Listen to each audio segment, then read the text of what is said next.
રાજકોટ શહેર અને જિલ્લામાં આવેલી કરોડો રૂપિયાની સરકારી જમીનો પર ગેરકાયદેસર ઉભા કરાયેલા દબાણો પર તંત્રનું બુલડોઝર ફરી વળ્યું. ધડાધડ દબાણો હટાવવામાં આવી રહ્યા છે. પશ્ચિમ મામલતદાર અજીત જોશી અને તેઓની ટીમ દ્વારા ચુસ્ત પોલીસ બંદોબસ્તની વચ્ચે રૈયાધાર વિસ્તારની અતિ કિંમતી ₹45 કરોડની કિંમતની 5000 ચોરસ મીટર સરકારી જમીન ઉપર ખડકાયેલા કમર્શિયલ દબાણો ઉપર બુલડોઝર ફેરવી દેવામાં આવ્યું. શ્રીજી પાર્ક, કામેશ્વર હોલની સામે આવેલી અને યુએલસી ફાજલ જેવી 5000 ચોરસ મીટર જમીન કે જેની વર્તમાન બજાર કિંમત ₹45 કરોડ જેટલી થાય છે, તેના ઉપર લાંબા સમયથી ગેરકાયદેસર રીતે બંધાયેલા કમર્શિયલ દબાણો ઉપર બુલડોઝર ફેરવી દેવામાં આવ્યું. આ જમીન ઉપર સર્વિસ સ્ટેશન, ગેરેજ, વંડા સહિતના 7 દબાણો લાંબા સમયથી ઉભા કરી દેવામાં આવ્યા હતા. આ દબાણો હટાવી દેવાની નોટિસો ફટકારવામાં પણ આવી હતી. આમ છતાં દબાણકર્તાઓએ સ્વૈચ્છિક રીતે દબાણો નહીં હટાવાતા બુલડોઝર ફેરવી દઈ કરોડોની કિંમતની સરકારી જમીન દબાણમુક્ત કરાવી દીધી છે. 5000 ચોરસ વાર જેટલી જગ્યા છે અને એની કિંમત આશરે 45 કરોડ રૂપિયા જેવી ગણાય. રહેણાંક વિસ્તારના દબાણો અને કોમર્શિયલ દબાણો બંને લોકોને મારા પુરોગામી મામલતદારશ્રીએ નોટિસ કરી જમીન મહેસૂલ કાયદાની કલમ 61 હેઠળ દબાણ કેસો ચલાવેલા હતા અને એ લોકો એની માલિકીના આધાર પુરાવા રજૂ ના કરી શક્યા. એટલે એમને જે તે વખતે હુકમમાં જ કીધું હતું કે આટલા દિવસમાં તમારે આ દબાણો ખુલ્લા કરી દેવાના છે. છતાં એ લોકોએ ખુલ્લા ન કર્યા એટલે મુદત પૂરી થયા પછી અમે એમને નોટિસ કરી હતી આ બધા ધારકોને.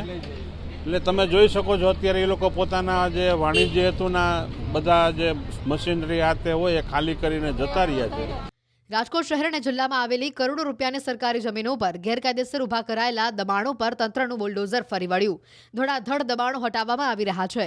પશ્ચિમ મામલતદાર અજીત જોશી અને તેઓની ટીમ દ્વારા ચુસ્ત પોલીસ બંદોબસ્તની વચ્ચે રૈયાધાર વિસ્તારની અતિ કિંમતી ₹45 કરોડની કિંમતની 5000 ચોરસ મીટર સરકારી જમીન ઉપર ખડકાયેલા કમર્શિયલ દબાણો ઉપર બુલડોઝર ફેરવી દેવામાં આવ્યું.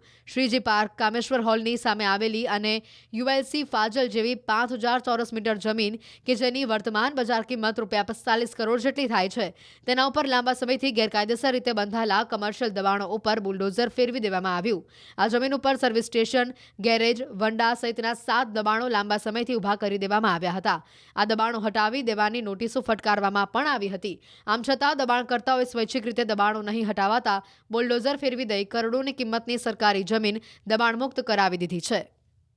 5000 ચોરસ વાર જેટલી જગ્યા છે અને એની કિંમત આશરે 45 કરોડ રૂપિયા જેવી ગણાય. રહેણાંક વિસ્તારના દબાણો અને કોમર્શિયલ દબાણો બંને લોકોને મારા પુરોગામી મામલતદારશ્રીએ નોટિસ કરી જમીન મહેસૂલ કાયદાની કલમ 61 હેઠળ દબાણ કેસો ચલાવેલા હતા અને એ લોકો એની માલિકીના આધાર પુરાવા રજૂ ના કરી શક્યા.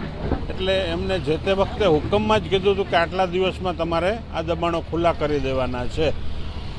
છતાં એ લોકોએ ખુલ્લા ન કર્યા એટલે મુદત પૂરી થયા પછી અમે એમને નોટિસ કરી હતી આ બધા ધારકોને. એટલે તમે જોઈ શકો છો અત્યારે એ લોકો પોતાના જે વાણિજ્ય હેતુના બધા જે મશીનરી આ તે હોય એ ખાલી કરીને જતા રહ્યા છે.